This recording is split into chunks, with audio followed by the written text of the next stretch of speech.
So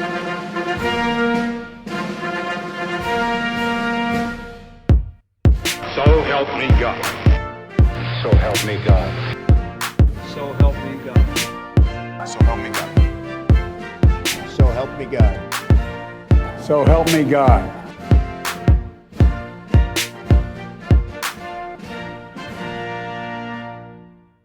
What up? It's Scott. I am the counterpart in So Help Me Pod, a podcast started by my brother. He started this pod to try to get his doctorate. Am I correct on that one? Yes. Yeah, give me a little. Yeah, thank you. It's always good to hear from the Peanut Gallery every once in a while. What you need to know is this next one is about Donald J. Trump.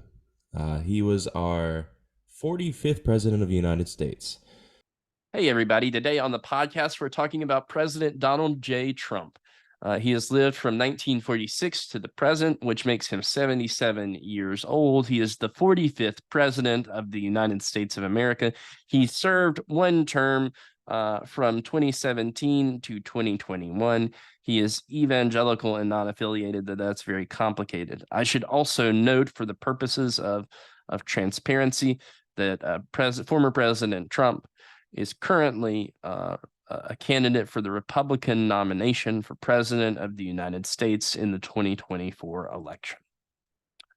While I've attempted to remain apolitical on this podcast in my critiques and praise for each individual president, indeed including both Republicans and Democrats in my hall and pantheon of respect, it is impossible to not pass judgment on our immediate past president of the United States of America, Donald John Trump.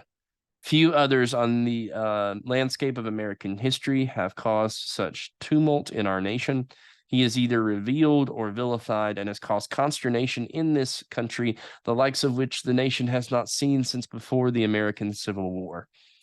I will attempt, insofar as I am able, to separate my own political views on this man and report the facts without prejudice in my report of his presidency. That said, with my work in the past, it may be impossible to divorce an opinion or two from the report on his faith and praxis. But here we are. Let's get into it. Donald John Trump was born in June 1946 and grew to national fame and prominence through his business ventures, based largely on that of his father's business ventures. He would go on to fail at many of those businesses, declaring bankruptcy after bankruptcy. He was able to avoid much of any consequence in his dealings and bankruptcies until after his time in the White House during his first term in office. He has been married 3 times and has 5 children spanning those 3 marriages. He came to political prominence during the 2012 political contest between Barack Obama and now Senator Mitt Romney. He questioned the authenticity of President Obama's United States citizenship, and some began to flout the potential of a Trump run for the White House, which would ultimately come to fruition in the form of a 2016 come-from-behind victory against the Democrat in the contest, former Secretary of State Hillary Rodham Clinton. He won the Electoral College despite losing the popular vote. He was elected as the first president of the United States without any previous government or military experience to speak for. It is important to note here that a special counsel determined that the Russian Federation had participated in misinformation campaigns aimed at ensuring that Donald Trump would be elected the 45th president of the United States. President Trump quickly employed a travel ban of several majority Muslim nations that would draw the ire of Democrats and even members of his own party who thought it unwise to do so. He disparaged the countries listed in the ban as well. His other accomplishments include a buddying up of relations with North Korea's dictator Kim Jong-un and President of the Russian Federation Vladimir Putin. He shredded the Iranian nuclear deal, preventing the proliferation of nuclear arms in Iran. He would withdraw the United States from the Paris Climate Agreement and create friction with many loyal foreign allies. During the Charlottesville protests in 2017, he would attribute good people on both sides of the ordeal, white supremacists, and counter-protesters. He would appoint 3 controversial justices to the United States Supreme Court. President Trump remains at the time of this recording to be the only president to have been impeached twice. He joins the impeachment club of both Presidents Andrew Johnson and Bill Clinton. However, those two presidents would only be impeached once during their terms in office. President Trump lost the 2020 election in November of that year to our current president, President Joe Biden. President Trump's subsequent politics and rhetoric surrounding the 2020 election culminated in his coordinated actions on January 6, 2021, as he attempted to subvert duly appointed federal activities to certify the 2020 election by the United States Congress. His supporters that were cheered on by President Trump would storm the Capitol building in what has become known as the January 6th insurrection. President Trump, after being unable to subvert the election, would depart Washington on January 20th and choose not to attend the 2021 presidential inauguration of Joe Biden. Vice President Mike Pence represented the outgoing administration in his stead. Currently, and despite this record, President Trump is the front runner to win the Republican nomination to run for president of the United States in the 2024 election. If he is elected, he'll become the first president with 91 felony indictments ranging from state and federal levels. He is the first president to have been indicted with a felony in United States history. And if he were elected to the president during the 2024 election, he would become the only second president to be elected to non-sequential terms.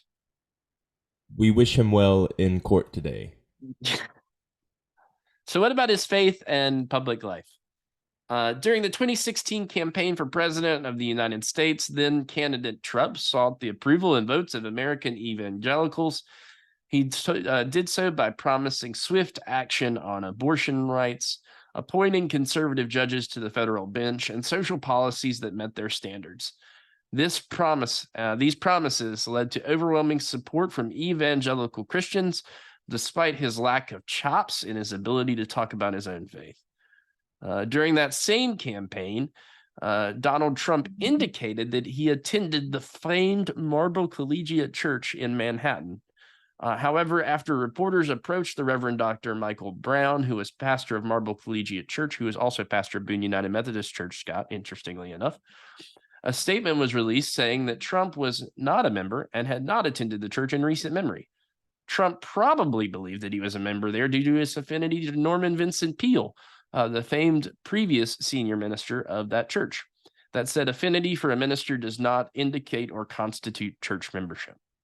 One of the most consequential moments of President Trump's time in office came when President Trump crossed over to St. John's Episcopal Church in Lafayette Square for a photo op and to declare the return of law and order after a summer of protests decrying racist violence and policy. This move was by the president required the gassing of protesters in the way of the president's movement. Upon arrival at St. John's Church, the president brandished a Bible for the photo. Hoisting the Bible up in one hand, the president indicated the book was his guiding force. Subsequently, Bishop Marian Edgar Buddy, the bishop with responsibility and charge over St. John's Episcopal Church in Lafayette Square. She's come on Beloved Journal, my podcast that I normally am on, and has everywhere there included condemned the president's actions that day and the hoisting of a Bible up in the name of God while simultaneously causing violence and confusion.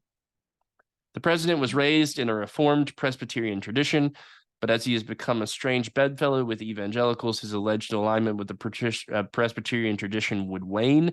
Some even saw his kind of high church, as we were talking about in previous podcasts, his high church traditions as being something of a problem for him with evangelicals.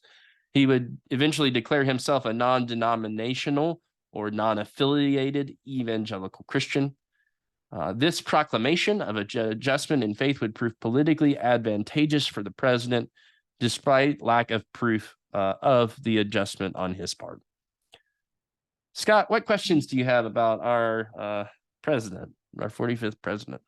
One of the things I've noticed is that he really did, I don't want to say flip-flop, but he's chosen his denomination very carefully throughout his presidency.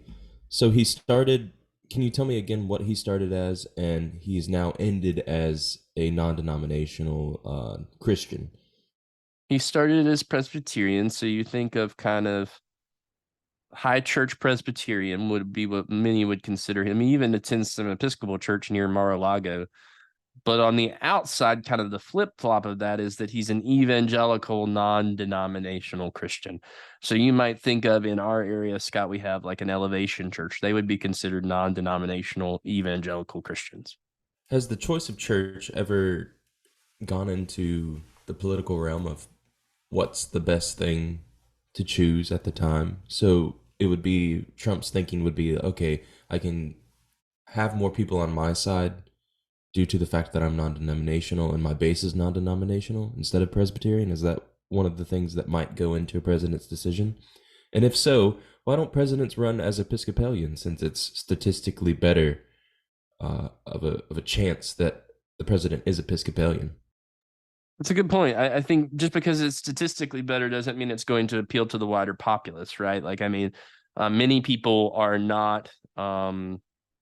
It's interesting. It does, to answer your first question, it does go into the conversation as to who is going to be president, is what their denomination is, what their faith is, but also down to what church they attend. You'll remember in 2008, Barack Obama had to, in large part, disassociate himself from Trinity United Church of Christ because of the pastor's kind of combative activist style of preaching that many saw as problematic for his campaign, even though nowadays it's small potatoes to what people say in the pulpit. All that's to say is that that does go into consideration where you attend church, how you attend church. I think in small towns, of course, you talk about the mayor wanting to attend the high church downtown, the corner church or whatever. But that said, it's also equally important to consider what that means for your soul. I mean, do you really want to play into that? And Donald Trump is playing the game in that regard. He is playing the game in terms of the denominations, switching to and fro in order to gain public appeal. Now, have other presidents done this in the past?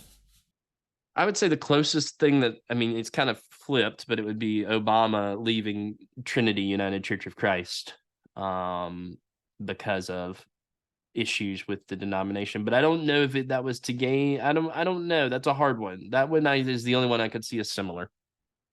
But most presidents keep the same throughout. Yes, that's correct. The next question I have is, which Presbyterian church was he a part of? I know that there's several that I don't really understand the splits or all of that other stuff that goes into what makes up a Presbyterian church at the moment. So while it's easy to associate him with the Presbyterian church, it's more correct to associate him with a Reformed tradition, which comes out of the Presbyterian church, or the Presbyterian church comes out of the Reformed tradition, depending on how you look at it. Marble Collegiate Church is a Reformed church, meaning that they're of the Reformed tradition.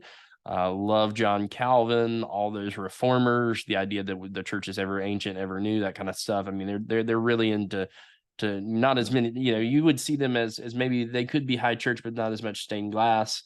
But they still are very similar to what a Methodist church, with the exception of them saying debts and we saying trespasses, might be. So you could see how that might be a political landmine for the president if he's attending a church that's high steeple, rich in liturgy. People might not like that who are evangelicals who don't cling to that. So you could see why they might not like him being a part of that. What non-denominational church does he attend now? To be quite frank, Donald Trump does not attend church unless it's politically advantageous for him. You see him occasionally at churches on the campaign trail, but most of his time has been spent in court. All right, that's all my questions. In the late 1990s, I was visiting the White House for the first time with my parents and grandmother.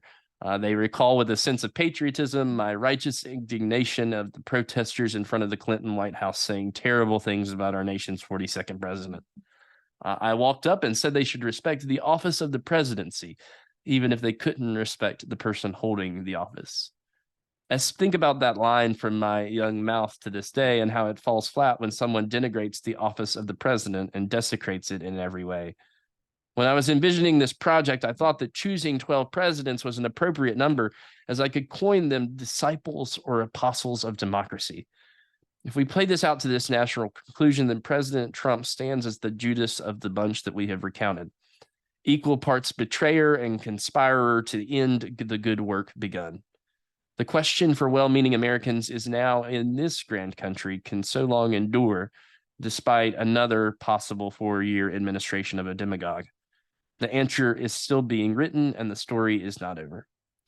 Though we have almost completed our odyssey for the purposes of my doctoral dissertation capstone, I will be airing one more episode after this in this podcast series that seeks to summarize the best of the American presidencies, the moments that we may not have covered in the 12 episodes and the bonus episodes that still require an honorable mention and theological analysis. If Scott will come back, maybe he'll ask some questions too. So look for it wherever you get your podcasts. And thank you so much for tuning in to So Help Me Pod.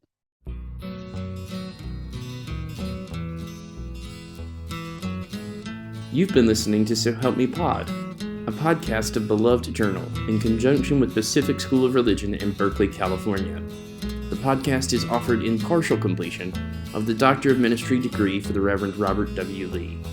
All opinions and insights offered are solely owned by that of those who offered them and do not reflect the views of stakeholders in the project. There have been 45 men and 46 presidential administrations, all of them unique. Some of them have been more interesting than others, some of them more terrifying than others. All have been part of the grand expression of democracy on the North American continent and part of the wider conversation of self-governance in the world. These men have failed profoundly, and we have failed profoundly in following their leadership along with our own sometimes antiquated and backwards ways of viewing and acting in the world. That said, this form of leadership is unlike few other, and the greatest gift we have has been given in the ways in which the American experiment continues to prosper despite our terrible misgivings. We are better off because of these men, and we are forever in their debt.